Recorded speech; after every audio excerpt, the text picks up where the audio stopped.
ও বিধ্বংসী ঝড়ে লণ্ডভণ্ড হাইলাকান্দি জেলার একাধিক গ্রাম, বিচ্ছিন্ন বিদ্যুৎ পরিষেবা। রবিবার গভীর রাতে রাজ্যের বিভিন্ন প্রান্তের সঙ্গে হাইলাকান্দিতেও প্রচণ্ড শিলাবৃষ্টি ও বিধ্বংসী ঝড়ে ব্যাপক ক্ষয়ক্ষতি হয়েছে। বিশেষ করে হাইলাকান্দি, আলগাপুর, লালা ও কাটলিছড়া রাজস্ব চক্রের একাধিক গ্রাম বিধ্বস্ত হয়েছে। ক্ষয়ক্ষতির পরিমাণ কয়েক কোটি হবে। ভারী শিলা বর্ষণে বেশিরভাগ ঘরের ছাউনি চূর্ণ বিচ্ছিন্ন হয়েছে। অনেকের বাসগৃহ ভেঙে পড়েছে। ছাতা মাথায় দিয়ে কেউ কেউ কোনো মতে রাত যাপন করেছেন। ক্ষতিগ্রস্তদের সরকারিভাবে ক্ষতিপূরণ দেওয়ার আশ্বাস দিয়েছেন বিজেপি সংখ্যালঘু মোর্চার নেতৃবৃন্দ।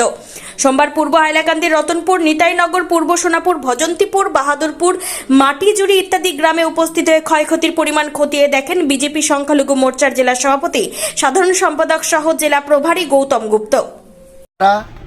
নিতাইনগর পার্টি এলাকায় এসেছি। আমার সঙ্গে আমাদের লিলু ভাই, আমাদের জেলা মাইনরিটি সভাপতি, ও বাবলু ভাই আছে, ও জেলা সম্পাদক।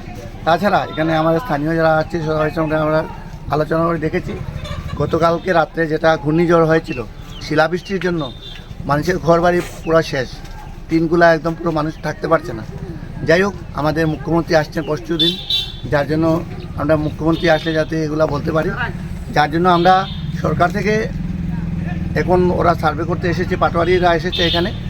আর আমরা বলেছি একটা ফর্ম দেবো সবাইকে, ফর্মটা অতি সত্ত্বর এগুলো জমা দিতে হবে ডিসি অফিসে। তারপরে সরকার থেকে কী ব্যবস্থা করা হয় মুখ্যমন্ত্রী আসলে পরে আমরা জানতে পারবো।